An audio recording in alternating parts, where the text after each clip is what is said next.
Hi guys, my name is Trevor Owsley, teaching beings that there is another way through life, simplifying spirituality. It's called BEMEISM, the body-mind energy experience, taking you, guiding you, helping you from darkness into the light of who you can be. Now that's potential, trying to discover who you are. A be-me being is what I bring to the planet. Human being for me doesn't serve me any more purpose, but to discover the be-me being, the body-mind energy system, and understanding that you are a be-me being, then life can transform you into a better you. Today we're going to be talking about walk-ins. What is a walk-in? Do they actually exist? I had someone on YouTube send me a message about how did you go from this point of being in darkness to then being able to speak the language that you speak? That's a long journey. I haven't got too much time on this video to be able to explain everything to you, but what happened to me was I had a walk-in. At first I didn't understand what that meant. All I know is that going to bed on the Monday, waking up on the Tuesday, something was seriously wrong. I didn't recognize who I was. I didn't understand how I was feeling. It was as if something had got into me that was bigger than me. And so therefore I felt like that I just didn't fit anymore. My body didn't fit. Something was amiss. Something just didn't feel right. My whole energy just completely changed. Well, now I can turn around and say that after 7 years, because that's how long it lasted for, this guide that came into me, its name, and I say its name, not he or she, its name is Hembaci, Hembaci. Hembaci became a code. It is the prophet of prophets. What do I mean by that? This prophet called Hembaci was giving me inspiration and instructions, a new map, meaning and purpose to be able to heal myself. Now, I started off as a hairdresser, makeup artist and photographer, which you've heard me speak about before. Went into the dip of something just did not feel right. That was Hembaci. I don't know how many of you out there are experiencing these walk-ins, but walk-in spirits, they can be trouble. Now, it kind of works like this. If you're battling with yourself, if you're going through a depression and you're arguing it, you may have started drinking and you never really used to drink before. You may start doing things or researching things or saying things in ways that you've never spoken before. For me, it was my hairdressing scissors transformed into a pen. This pen became my hairdressing scissors. How was that possible? I couldn't understand it. But what was happening to me was this energy, this spirit called Hembaci, got into my system, got into my body, and obviously wanted to use this pen to write instructions for humanity. Now at first, trust me, I'm going completely crazy, completely mental, because I have never used a pen in all my life.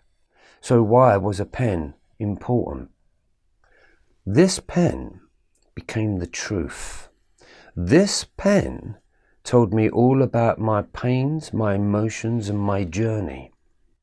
This pen taught me BEMEISM, but I didn't write it.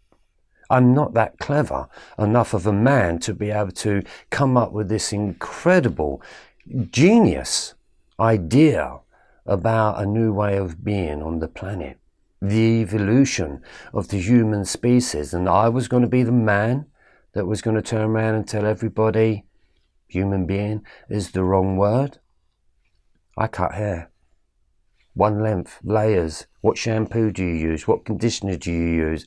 Do you want low lights? Do you want highlights? Do you want it straight? Do you want it curly? That was my language. How did I speak this language? How did I become a teacher? Through a pen. A guide came in and used me and this pen to write down incredible information. Gave me everything. In that place, though, was horrible.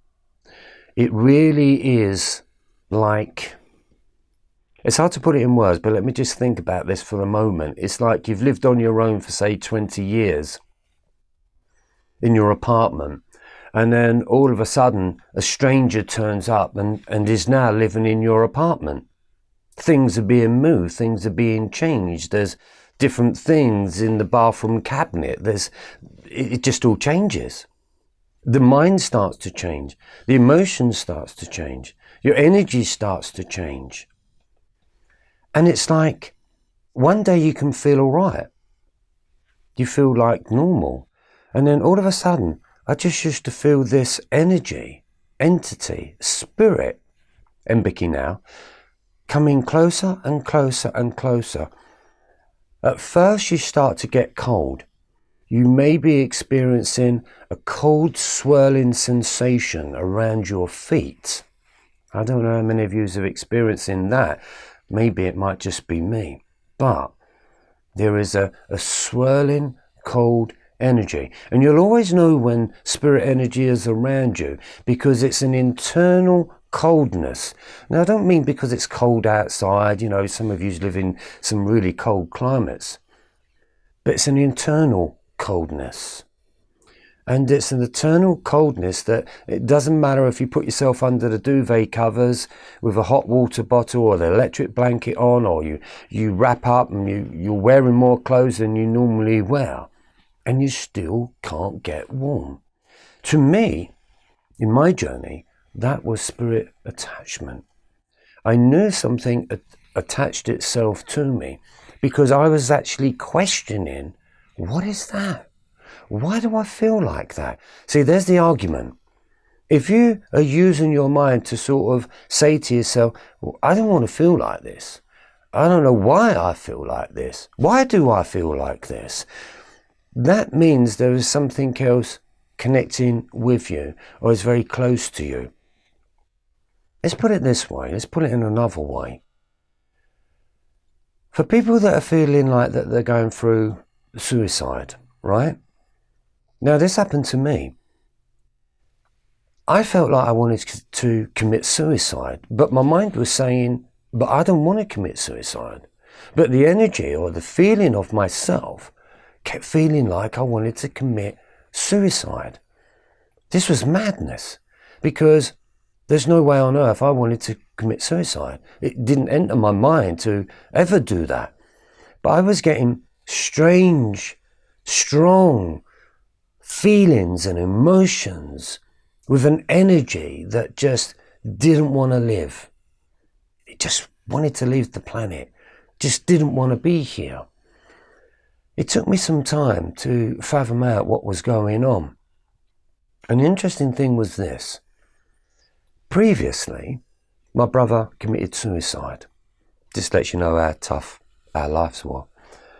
And he committed suicide, and of course, I kind of did understand spirit at the time, but not a real lot. It's just, you see a ghost here and there, or a spirit here and there. But when I started to really change and feel suicidal, one of the things that happened when my brother committed suicide was it leaves you with a lot of questions. Why? Why? Didn't see that coming. Why did he do that? You're never going to get an answer. It's gone. It's all over. What do we do about that? And of course, it leaves the family in a complete mess of wondering how, why, what did we do wrong? The energy that I was feeling suicidal, was my brother's calling card. But it took me some time to understand that. You may be sensing it yourself. But it wasn't until I got to that moment when I asked my energy, is that you, Nigel? Nigel was his name. Is that you, Nigel? Then I could feel a slight shift in the energy, as if to say, yeah, it's me. And then he used to turn up in my dreams. And then he used to turn up in visions. And so therefore, he was trying to portray over to me how he felt. Now, when he stepped close to me and he came into my body, and I felt suicidal, and I felt all of these incredible emotions that were possibly going to enable me to actually pull it off. He was showing me and telling me how he felt inside. You may be feeling exactly the same, but you have to try and distinguish who is you and who is not you. Let's say, for instance, let's say your father's died and your father was an alcoholic. You may all of a sudden start to want to drink a lot. And you may start drinking drinks that you never drunk before. And you may find yourself drinking the same drink that your father drank. And then you're going to start thinking you're going crazy, because it's like, oh no, I'm going to end up being an alcoholic like my father. And so therefore, the energy of your father coming in close to you on a spirit level, his calling card is an alcoholic.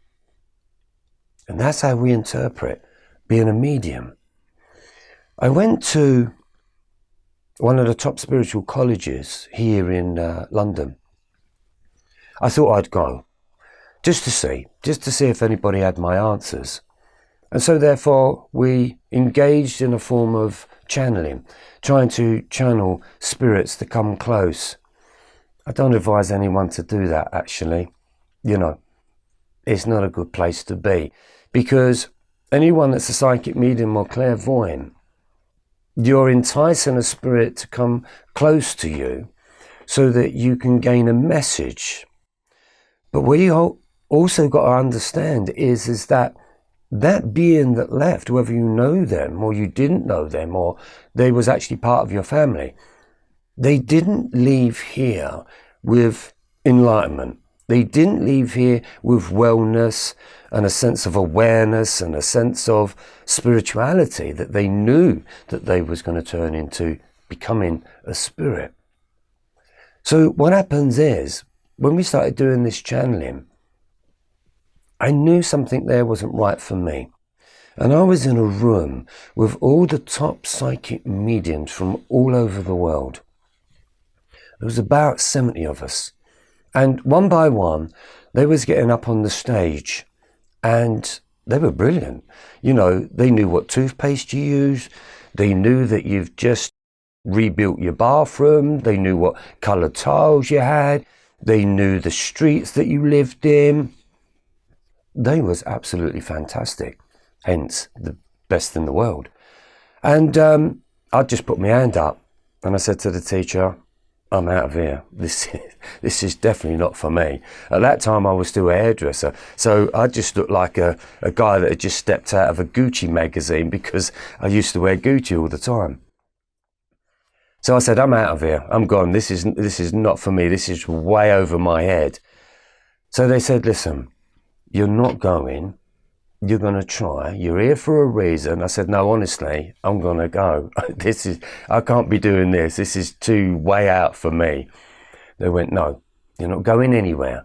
You're here for a reason and you're going to try. So the time came and I said, come on, Trevor, it's your turn. Get up on stage. I thought, this is going to go seriously wrong. I'm going to be humiliated and laughed off the stage and packing my bags. But I got up on the stage and I remember saying to the audience, I don't know why I'm here. I don't know what I've got to say. I don't think anything is going to happen. And then all of a sudden, I just went blank. And the strangest thing was, I could hear myself speaking. but my voice was getting more silent, just like you see it in the films. It's like a echo that, you're just kind of moving away from something. And I kind of could feel this energy that I was walking up and down the stage, and I was talking away to all these top psychics and mediums, and I was, in my element sort of thing. And all of a sudden, I heard my teacher turn around and say, Trevor, come back, Trevor. And the voice got louder and louder and louder until all of a sudden I kind of woke up, it seemed. And then when I looked at the audience, men were crying, women were crying, men had their heads in their hands, women were consoling other women, and it was just the whole thing. It's like as if a bomb had gone off and all of their families had just been wiped out. I just couldn't believe what had happened. I thought I'd definitely done something wrong. And what had happened is that I seemed to get out of the way, and all of this spirit stepped into me and used me to be able to deliver a message. Now, to me, I had no experience of that. I just didn't know really what was happening. And the strange thing was, the people that were in this class, including the teachers, they kind of didn't like me, because I just wasn't like them, let's put it that way. I was fashionable, I was different, I was loud, and all of these things. And they kind of really didn't like me. I could feel their energy was kind of against me a little bit. And I also felt that they wanted me to fail. But then one by one, they started clapping, and then they stood up, and I got a standing ovation. And I looked at my teacher and I sort of thought, I do not know what's going on here. And she had tears in her eyes, and she was biting her bottom lip, trying not to lose it, trying not to cry. And then one by one, the psychics got up on stage, and rather than doing their bit, they explained to me what had happened that they have never ever seen before. Now, I'm only telling a story and we'll get to the point of it. But what had happened was, say for instance, one of the women in the audience lost a child when she was 6 years old. What stood in front of her on that stage was a 6-year-old. I turned into a 6-year-old. And then another man was telling me that he lost his son, and his son was 6'5". And I turned into this 6'5" son. And so therefore, what was happening was that 6'5" son, or that 6-year-old girl, was purely speaking to the mum or the father of, and they was giving a message that was purely for them. Now, I've never seen anything like that. I've never heard anything like that. And trust me, I've never done anything like that. Because I went to my teacher after. My teacher called me over and said, I want a word with you. So I said to her, please tell me that you can help me. She said, no. She said, I can't help you. She said, I've waited a long time to hear somebody speak like that and to do what you do. So I said, can I buy a book on it? And she said, no. She said, I've got to tell you. She said, whoever you are, or whoever that guide is that's come in and took you over, you will be creating something that doesn't exist. It's going to be completely new. Now, this was about 12 years ago. But in that process, see, I had to try and fathom out what on earth was they saying. Did I believe them? Because I never heard anything I said. None of it was recorded. I just walked away I was just completely confused. I did not know what had happened. And I was driving home on about 45 minutes to get home. And about 10 minutes into the journey, I just really didn't feel well. I felt really ill. And I had to pull the car over. Oh my God, I was just violently ill, let's put it that way. I didn't even think I was going to get home. I managed to get home, and I remember opening up my street door, and I remember closing the door, and then all of a sudden I just fell to the floor. Little did I know what had gone on is that I was on the floor for 24 hours. People was ringing my phone, people was trying to get hold of me, I was just completely gone. I just did not know what had happened. 24 hours had disappeared. You may even experience this for yourself.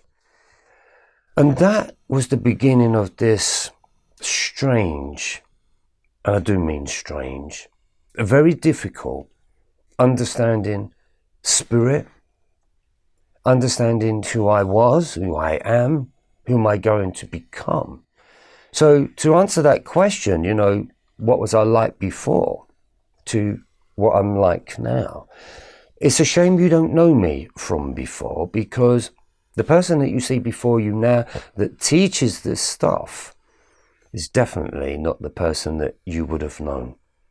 Even my kids turned around and said to me, "You're not my dad." Because what happened was this. Empathy becomes such a force that every night and every day for 7 years, I was writing, dictating this message, this understanding. But it was great in words, but not only did I have to learn the words and understand the words, empathy also put me through the experiences, which meant I had to live the experience. So that means I lost everything. I had nothing. No home, no car, no phone, no job, no mind. Everything about who I was as a being are totally gone. That was a terrible place to be in. I tried to go back to be the being that I once was. That was never going to happen. And to be honest with you, even stranger things was happening.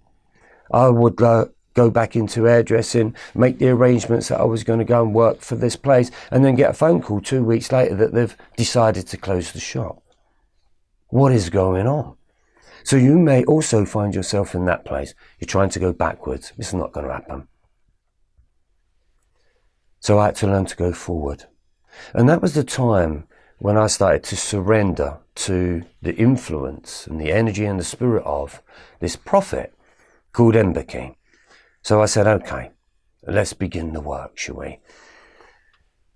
The more I got this energy, the more that I got the information, the Trevor that I once knew became less important. So it was like emptying my cup of the Trevor that I once knew, which was the fight. And that was the dark night of the soul, because it was another soul trying to take over my soul. And therefore, I then had to fill myself back up with the information of empathy. So in a very strange, insightful way, I became empathy. I had to. So therefore, going back to having a relationship, when you find somebody that you fall in love with, you may have been very miserable a couple of days before that. And then you meet somebody and your body is filled with love, isn't it? It's filled with excitement. And it's like, wow, somebody loves me, somebody likes me, I've got a new relationship. And so therefore your body gets filled with love. Well, that's the same with the energy of spirit and your own spirit. The human side of you gets out of the way. And then you get consumed by your spirit self. That's the dark night of the soul. That's the true meaning of the dark night of the soul. The true meaning of dark night of the soul is complete transformation. It doesn't do change. Change is no good. You can change your hair, you can change your clothes, you can change your car and change your house and change your relationship. No, you are changing everything. Everything you ever knew about yourself is definitely going to go. That's the dark night of the soul. That's the battle that a lot of people are in. So I teach people to understand, is the energy yours? Or is it coming from somewhere? Now you might sense it and feel it in a completely different other way. Let's say, for instance, you walk into a pub and you get a sense that you just don't want to be there. There's something about the place that you just don't like. You have two choices. You can either stay in the pub and feel uncomfortable, or you technically, you just leave. I've learned to understand that when you become an empath or you're spiritually growing, you will pick up on everyone's feelings. You will pick up on everyone's illness. That you take on board personally. That's what was happening to me. I thought I was going mad. I thought I had all these feelings. I thought I had all these illnesses that was happening. And of course, I could go to the doctors and the doctors would turn around and say, there's nothing wrong with you. And I go, come on, there must be something wrong. I can't be feeling like this. And I remember the doctor turning around and saying, wow, I've never seen a man so disappointed, considering I've just told you that you've got a clean bill of health and there's absolutely nothing wrong with you. And I said, no, I said, honestly, there's got to be something wrong. Medically, physically, of course, there was nothing wrong. But spiritually, there was definitely something wrong, something strange, something different, something that was making my awareness go somewhere else. So let's wrap this story up, because we can talk all day long about spirit attachment. This is one of the things I want you to do. When you start to feel that your energy is changing, now on a Monday you might feel good. On a Tuesday now you don't feel good. Do this. Check in and say to yourself, am I making myself not feel good? Does your mind say yes or no? If it's a yes, then it's definitely you that's making yourself feel really bad. If it's a no, and it ain't you, then there's a question. So you need to be able to distinguish what is you personally or something that you may be picking up from the spirit. I know it's difficult, and I know I've just spoken a very strange language, but I'm hoping that people that get to watch this YouTube, you're going to be the ones that are needing to watch this YouTube, and hopefully anyone that doesn't need this is not going to look at me and think I'm mad or stupid, because that's one of the things I definitely am not. But what I'm trying to teach to you is to recognize energy. Spirit is energy. You are energy. Your spirit is energy. Check your energy levels. See if they work for you or it doesn't work for you. If something keeps affecting you and you can actually feel this energy change within your body, then something there is not you. So you need to either tell it to piss off, or if not, deliver a message and tell you what they exactly want. What I want you to do is to write down how you feel. What is your mind saying? How is it making your body feel? Now this is mediumship. This is channeling. This is channeling this higher self or this guide of yours or a family member. It can be anyone. But you've also got to be careful of darkness is also there residing. And darkness resides at a low level. And it's really, honestly, they ain't 3 foot from you. They're that close. Spirit is everywhere. It's walking through you and past you. How many of you have had that strange incidents when you felt something walk through you? What was that? You know, we use that terminology, don't we? Somebody's just stepped over my grave. It's that kind of energy. And that's how it wants you to feel. That's how it's getting you to understand that spirit actually exists. One of the things that I teach as a spirit is you exist. Now this is BEMEISM. A guide can come into you to let you know that you are a spirit, that you have a spirit, and that you will go on. Life does go on eternally. Now, of course, I didn't believe that also. But the more I grew, evolved into understanding the true meaning behind spirit, that's when I discovered my own spirit. And that's when I started to look at life differently, feel differently, and to speak differently, and to be very aware of my actions, my cause and effects with everyone that I met. It enables you to become the spirit, you, the being. That's the true self. That's what I teach. That's about understanding your body, your mind, and your energy. Energy is the spirit of. Your spirit of, your energy, will get you to understand what your mind is all about, and your mind will then get you to understand what your body is all about. So your spirit energy will help you to heal your mind. Healing the mind will then heal the body.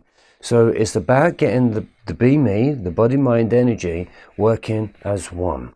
So that's how I went from understanding this incredible journey of hairdresser into a spiritual teacher, or a creator of BEMEISM that I bring to the planet, that enables beings to rethink, relook at their lives, change their lives, adapt into being a Be Me being, because the human being has served you no purpose. And that again is another reason of why you're in the dark night of the soul. You really do need to understand BEMEISM, because your guide, your spirit, your energy is getting you to truly trust what you feel. And that's the truth of the journey. Understanding your spiritual self, because one day when the body disappears and you leave that body, you will become that spirit. And the idea behind healing is that you really and honestly, you don't want to leave here not knowing that you didn't achieve your full potential, or that you didn't love yourself, or that you didn't love others, or most importantly, you may have missed life completely. When did you ever really look at life? Where did you really understand life? So BEMEISM teaches you to really understand you, to get you to become your best friend, which is the spirit of. And if you want spirit advice from that, then be careful, because you may receive a walk-in. But as you go through the walk-ins, or as you go through spirit attachments, it's what I call the mums and dads. Once you go beyond the mums and dads, then you start to reach a different plateau. It's like in another video I talked about the Be Me ladder of truth, and the Kundalini video. Check out the Kundalini video. And it's the ladder of truth. That's also when you're kind of going through different guides. And as you grow as a being, a different guide comes to you, because you're ready to receive more information. And what is the idea of receiving such information? Because the more that you get yourself out of the way, that means that the information that you will be given is not going to be abused. It's not going to be used in a way that makes you more in control of everyone else. You know, there is no ego evolved here. It is just something that you feel that you need to do. There is something here that you would love to teach. There is something here you would love to give and help humanity to evolve. That's why the old self of me had to disappear. And so therefore, the spirit in you becomes more pure. It communicates at a completely different level. I've never communicated in this way before, as I said. You know, even my children had difficulty in understanding me because of the level of language that I was speaking with. So if you're going through the dark night of the soul, you know, is it possible? Can you transform? Yeah, you can.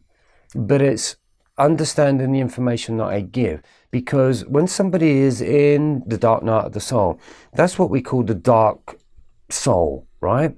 What is a dark soul? A dark soul is lack of information. So when a guide comes in, or what I give, is information, which is light. So you can become a light being because you have information about the darkness that you've been in. So you've got to learn from your darkness, because your darkness is an amazing teacher. And it's teaching you towards the light, which is information. You have information. So as me being a guru, of course I know I don't look like a guru because pictures have already been painted of what a guru looks like. But now's the time for a guru to basically just look like me. Because a guru is going to take you into that darkness, or give you the information about your darkness. And then you can either find yourself coming out of that darkness because you have the light of, you have the information of. And once you receive that information of, it's about staying out the light, into the light. But you can also go back into the darkness as well. And this is where you're going to find it keeps changing. So out of the light, into the darkness. Into the darkness, you receive your information. You gather your information by using your pen Write down what it is that you're feeling, what it is that you are sensing, what is your spirit wanting to say to you, how does it want to help you, how does it want to guide you. Use your pen and paper. It is the greatest way. You will be writing things that are astounding, as it did for me. It totally blew my mind away. I kept reading it. I thought, wow, this is just incredible stuff. So why can't it happen to you? BEMEISM is the way forward. If you're done with being a human being, BEMEISM, it worked for me.